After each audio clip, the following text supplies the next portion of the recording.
We're about to watch Impact take on the Ironmen again. Ironmen won the first game. It was a very close match. All right, I'm lucky enough to have Nick Sloviak here from Chicago Aftershock. He's been doing some statistics for us, keeping our kill count. Talk to me a little bit about that first game. First game, Ironman versus Impact. Ironman again, just like yesterday, playing slow, methodical, smart paintball. Every player contributing, getting confirmed kills. Yeah. Oliver Lang, though, stepping it up.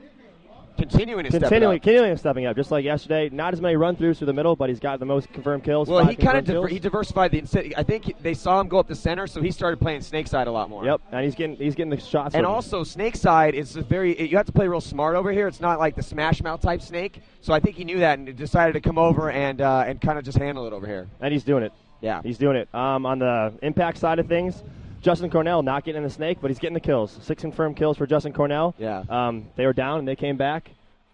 Not enough. On the other side, I mean, you look at confirmed kills for Impact. The numbers are higher than the Ironmen, but all the Ironmen are contributing.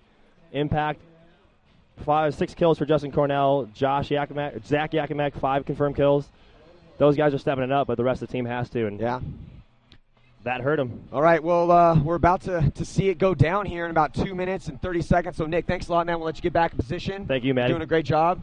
Proud to be Sorry here. you guys couldn't be out here playing, though. But, I'm sure you guys will get the Shock franchise back up there. Oh, it's the name of the game. It's the name Bleeding of the game. Blue, man. Can't stop, won't stop. Midwest paintball, hardcore. All right, Amen thanks a to lot. that, brother. All right, so we're lucky enough to have Travis from CP back, man. Does such a good job on the play-by-play.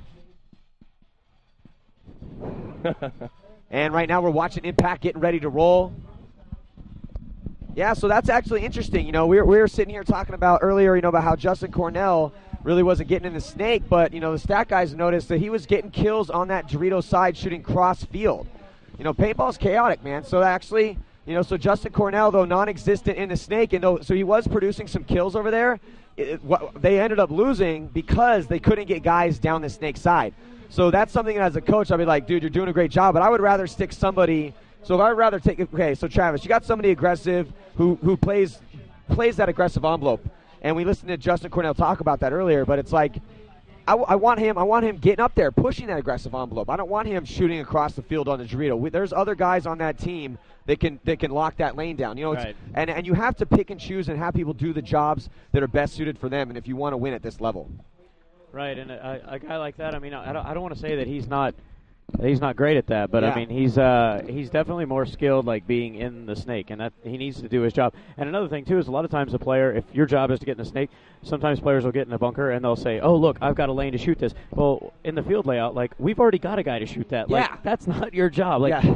having 2 guns there doesn't bring any benefit. So now essentially what you've done is you've lost a player because you're using 2 guns to control 1 guy. Yes, exactly. And it's funny you say that because it reminds me of when. Lucian Blackburn, he's kind of retired now, but I'm sure he'll be back one day because he loves the game, but he's trying to focus on making some money right now because he just was making money playing paintball. But again, man, people don't understand. These guys don't really make a lot of money, as we got about 19 seconds before the start of this match. But when he was playing for Legacy, it was like he's like, hey, I want to play the Dorito side, and Gary Shows was like, yeah, here's the deal, bro. I pay you to play the snake, and you're amazing at it, and that's what you're gonna do. Play the snake, get up there and kill people, and that's it's like, dude, that's an important job. Not everyone can do that job. Right. Not everybody can do that job. So, and here we go on the breakout. We're watching Ironman breaking out on the snake side. Mike Paxton making a move up the center, and we see Zach Yakimek, who's really become one of the dominant players on Impact, that Edmonton crew.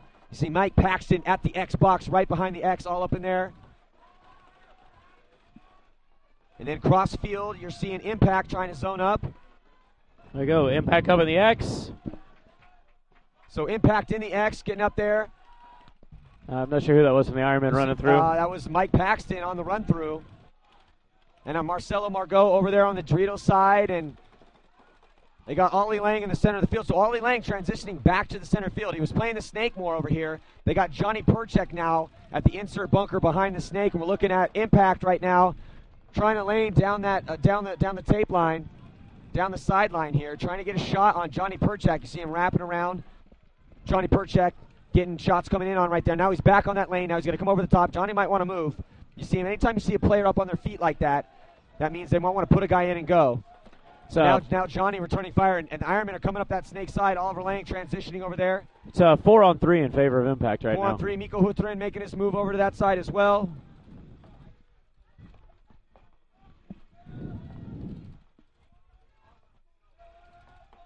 And now Johnny Perchak coming to the outside.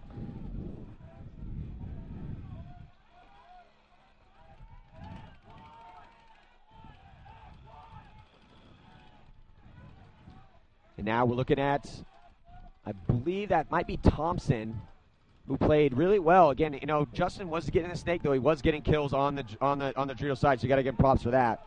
Impact dropping another player. It's 3-on-3. Player, so it's 3-on-3. Johnny Perchak trying to zone up crossfield. I think he got it that. Now it's 2-on-2. Crossfield, 2-on-2. Zach Yakmek making his move into snake 1. You see him there at the stand-up temple, shooting crossfield, and here comes Johnny Perchak down the snake side. He's at the Aztec at snake 2 into snake 2. There's Zach Yakmek. He's going to make a move. He's going to come all the way around, try to take out Johnny Perchak, and let's see if they trade it out. Referee's going to try to get it sorted out. But it's not enough, and here comes Thompson. Thompson's been handling over here on the snake side. Oh, but he gets shot by, I think that's Ollie Lang. No, it's Miko Hutrin.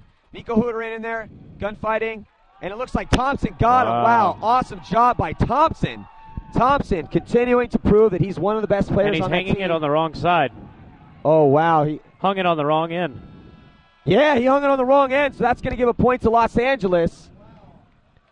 Wow. Wow, so Thompson, oh my God, that's a mental mistake. I've never seen that before. Not in like the past 3 years. First time I've seen that. Wow, so that point's going to go to Los Angeles. Oh my God, that's a big mental. That's like going up for the slam dunk. You got it wide open. Yeah. I mean, literally no one around you, and you just shanked the ball off the rim and totally. Wow, so that's the wrong basket. Or the wrong basket. That's essentially. That was an amazing field goal. Unfortunately, it was on the wrong end. Yeah. Sorry about that, man. So in a twist of fate for Thompson, who battled against Miko Hutrin, who I thought got a shot on him, missed him. So Miko missed his shot, and Miko was still wheeling and dealing, made a move to the inside. Thompson picked him up and won the gunfight, but then just had it just a complete. Miko probably wouldn't have fought that hard if he would have known that they were just going to run it in for him. Yeah, anyways. Miko would have been like, "Oh, sweet, could you just run that in for me?" I'm out. Surrender. Yeah. So yeah, I mean that was an interesting point to say the very least. Wow. I mean, what do you even say about that? That's you win the first point, you think you have some kind of momentum build up, and then just because you shot all 5 guys doesn't necessarily mean that you really won that. Wow, point. I mean that's like shooting all 5 guys, and it's even worse than shooting yourself. You know. Yeah. All right, we're gonna look at the replay right here. You see this replay coming down there. Awesome job by Thompson, able to come down. Not only does he take out a Johnny Perchak, but here now Miko Hutrin trying to make a move on him. You see, boom, picks it up, checks him. I don't know if Miko bounced him or not, but and he wheels and deals. Boom, comes up right, gets a shot on him, wins this gunfight. Awesome job by Thompson to do that, but then now just totally pumps his hand and gets completely out of it and grabs the flag and goes at the back for just a second. He stops like, it. right? You can hear the crowd. The crowd's yelling, and we see that just hangs it on the wrong flag station. That was terrible. So now we see the breakout. I don't think they might have ran him again because here comes Zach Yakmek. I mean, at that point it's like, hey, kid, you played great. That was a little brain fart, but just focus and let's go win the next one. Justin Cornell up in the center. Now Scott Kemp getting into Snake 1. So Scott Kemp and Snake 1 now for the Ironmen. And Thompson gets shot out of there. So Thompson getting shot out of Snake 1. Nice job by Scott Kemp to get a shot on him. And Scott Kemp looking inside immediately after that.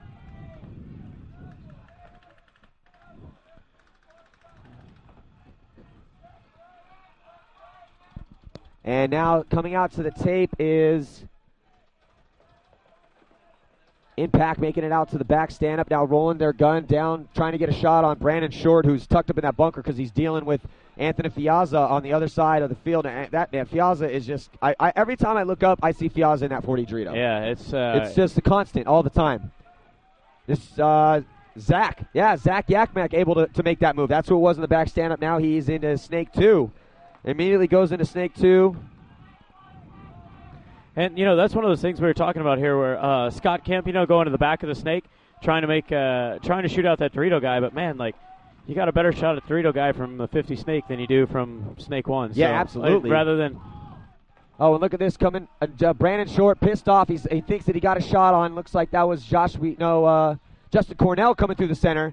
So So nice job by Justin Cornell stepping it up, coming through that center.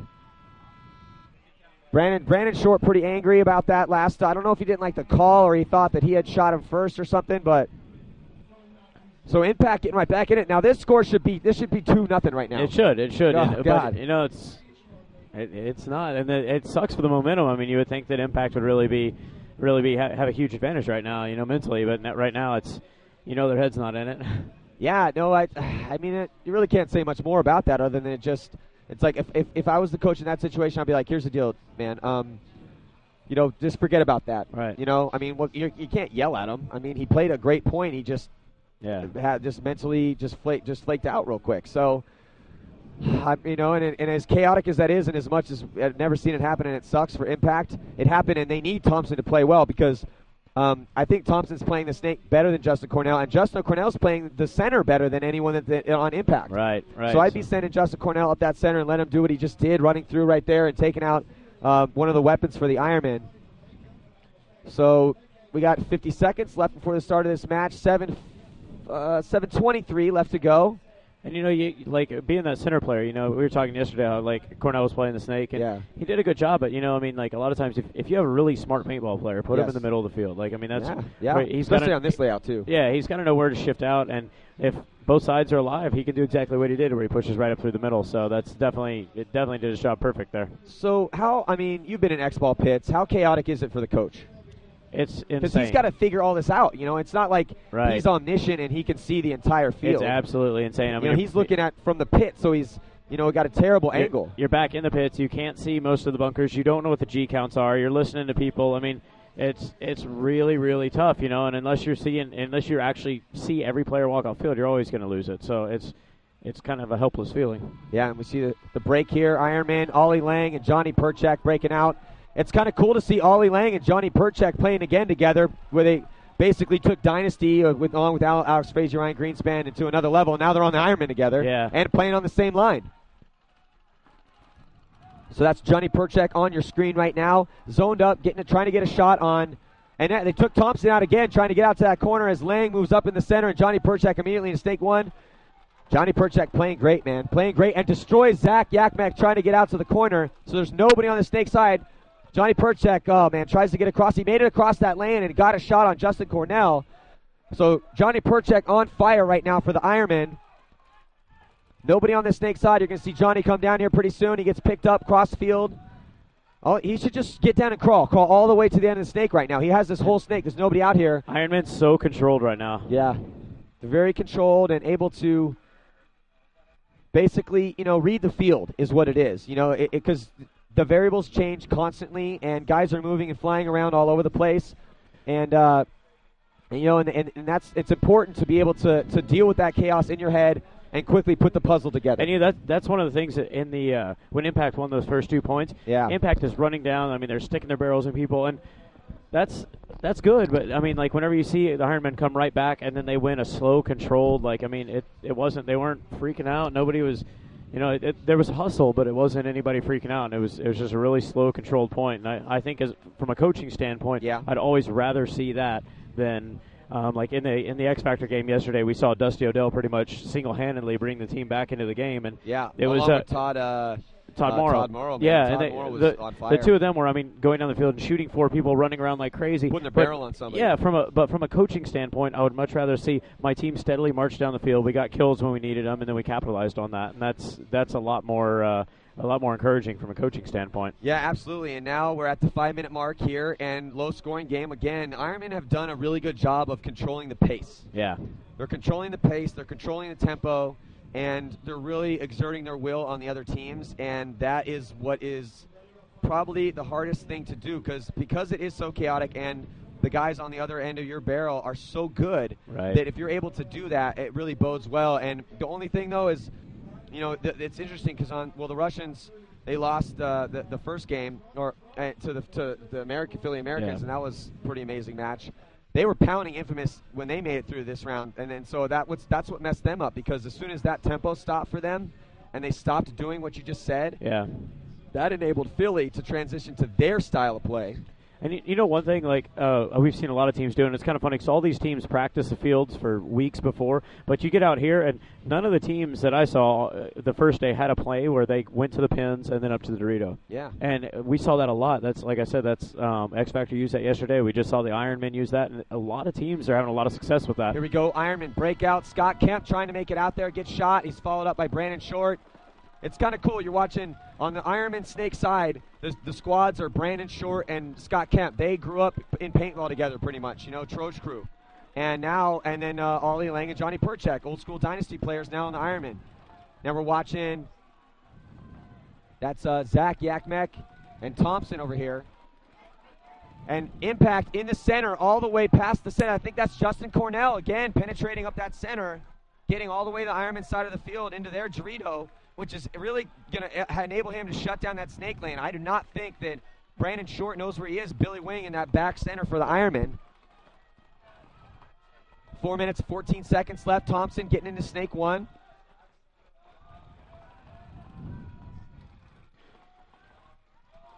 So, yeah, he's just going to try to, get across that lane. Quickly gets across the gap and immediately goes to work, gets in there. Oh, Justin Cornell gets shot by Brandon Short, and then Brandon Short scooting out, trying to get a shot on Thompson. He didn't know Thompson was there, so we had to pick that up right away. Now Thompson gunned up down that lane on Brandon Short. See Brandon Short right now on Thompson, zoned up. It's going to be a gun battle, a little gunfight between Thompson. Thompson loads his gun, and Brandon Short still gunned up. He doesn't want to lose that, drop that lane. Thompson going to try to get a snapshot on him. Nope, decides not to. Thompson looking cross field. And Brandon Short just posted. He's really got a post on him right there. Fiazza continuing every time I look up in that 40 Dorito. And here comes Brandon Short. Oh, he got an awesome short. Awesome job. Brandon Short. Jesus. I mean, that's what Brandon Short's been doing this event. He's done that 3 or 4 times. Oh, then immediately looks at, loses his gunfight. So he cleared the snake out, but he leaves Zach Yakmek over here. And now Billy Wing made his transition out to the corner, so now it's Zach Yakmek and Billy Wing over here on the snake side. It's a 2-on-2. 3-on-2. I'm sorry, 3-on-2 in favor of Impact. Situation right now. Fiazza on the Dorito side for Impact. Yakmek over here. Shooting cross field, trying to get shots. Billy Wing, one of the smartest, most old school players in the game, in the back spot. Back stand up on the snake side.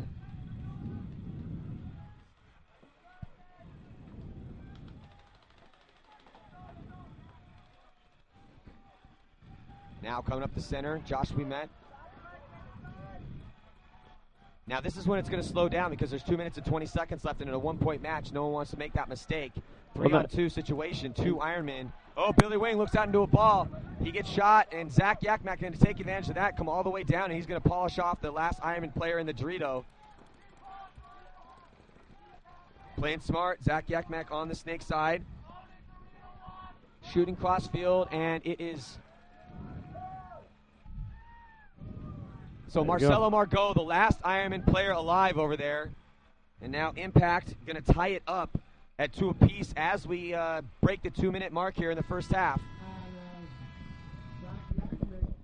Oh, that was an exciting point, man. Like you had just all the action on the snake is it's a lot of fun. We were talking yesterday how he hadn't seen a lot of players match up in the snake, and now we're seeing it a lot. So it's cool. Again, that's where Brandon Short excels. He really excels in that counter punch. Like he can punch with the best of them, but the element that he's adding into his game is that counter punch. Yeah. Which is really impressive, man. And because that is the hardest thing to get, that timing, where it's you got a guy gunned up on you, he's zoned out, you guys are locked into a gunfight, and you have to basically mind trick him. You make him lose you. Right. And that's what he did. Dipped inside, came around, blew his head off, took the spot, but then got in there and lost pretty much. But it almost wasn't like he lost the gunfight. He just came right out in that lane. Yeah, it's like you talked about yesterday. You have to have the ability to cause confusion, and you have to capitalize on that, and that's what he did. So we got 1 minute and about 44 seconds left to go here in the first half. Okay, what play would you run if you're the Ironman right now? Try to get that momentum back.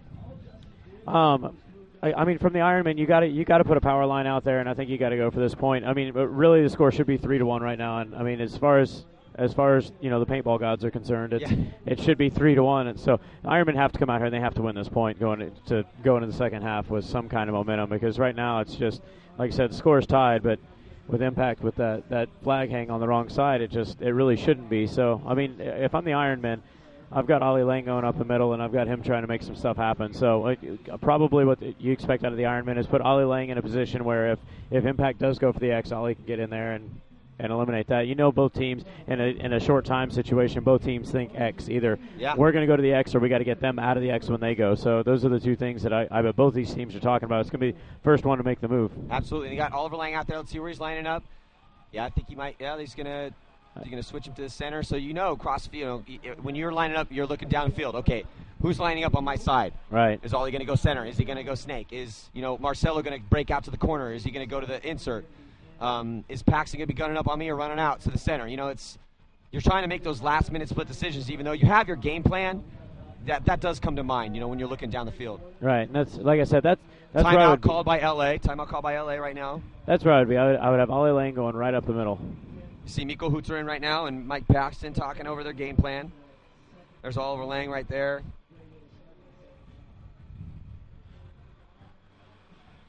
Yeah, I think that would be good. Now with Impact, let's see, they're running that. Yeah, they got Cornell, Thompson, Yakmek, Davey, and Wimet. Bart Yakmek, father of Zach.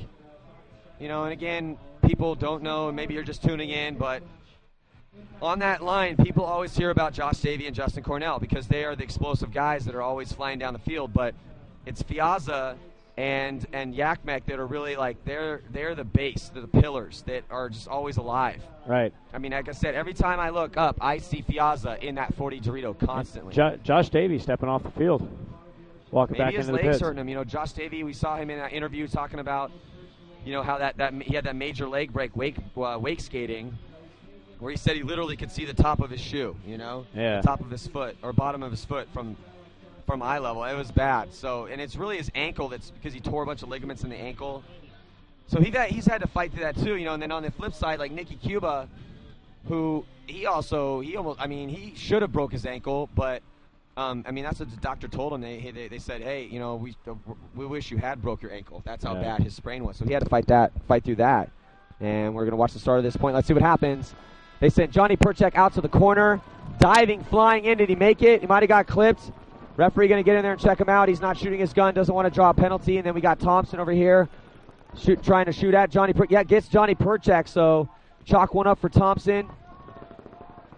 Zach Yakmek in that back center. Now we're looking at Ollie Lang in that insert Aztec, and they're Ironman doubling up that stand-up. Now Impact doubling up the insert Aztec. They've done that a few times.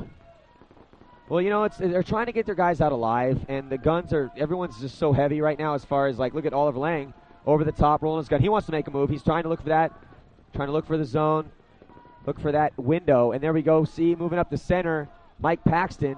Oliver Lang wants to move. He's going to come across, tries to gunfight his way in, makes it into Snake 1. Impact still doubled up in that Aztec. Immediately, Oliver Lang looks crossfield, tries to get a shot on. No, Fiazza not in that. Well, who's in that spot over there? Referee getting in, checking him out. That might be Wimet. Yeah, I think that's Wimet, backed up by Fiazza. So good field position for Impact over there on the Dorito side. Much better than Ironman. Their closest player is Marcelo Margot, who's trying to fight his way out of that stand-up. You see Oliver Lang shooting crossfield. Here we go. Impact trying to make a move. He's trying out there playing the blind area, trying to get across. Now he's just lying down, trying to stay safe from that line of paint. Stands up. Awesome job by Thompson. Wow. So Thompson getting creative of how to get into that spot alive. Had to literally lie flat as a board on the ground. So now he's shooting crossfield. Zach Yakmek trying to get across that lane. Oliver Lang's trying to hold it down. And so, yeah, when Oliver Lang's gun went crossfield, Yakmek able to get in there and mirror his spot. And that's going to do it for the half. Wow, so close match. It should be 3-1 right now, like you said. Yeah, it's... both teams actually a lot more conservative on that point than I thought they would be, and like we talked about before, it is World Cup, and nobody wants to make that first move. Nobody wants to stick their neck out there, and sometimes it pays off, and sometimes you play conservative, and so Ironmen, they get to go into the second half. They get to basically have it back 0-0. They get to start all over. So real low scoring first half, probably the lowest we've seen so far. Yeah, other than there was one more Ironman game, and it's the Ironman games that go slow because, like we're saying, they're playing that they're making everyone play their game, right? Which is a signal that their teams playing well, but at the same time, Impact, man, they're tough to handle because they're consistently making their spots. They're really not letting a lot of guys shooting them out. I mean, we saw Thompson right there not getting mentally flustered by the fact that, it should be 3-1 because of his mistake. Right. So it's tied because of that mental mistake that he had where, if you just tuned in, he literally hung the flag on the Ironman side of giving the Ironman the point. Right. Which is, I've never seen that before. I've never personally seen it. I know it's happened, but yeah, it's first time this year that's happened. Definitely, yeah. And that World Cup, just of all the times that it could happen, just terrible. And against a team like this where you can't give up points like that. Yeah, we're at halftime right now. We're listening to Shane Pastana, or looking at Shane Pastana try to pump his boys up.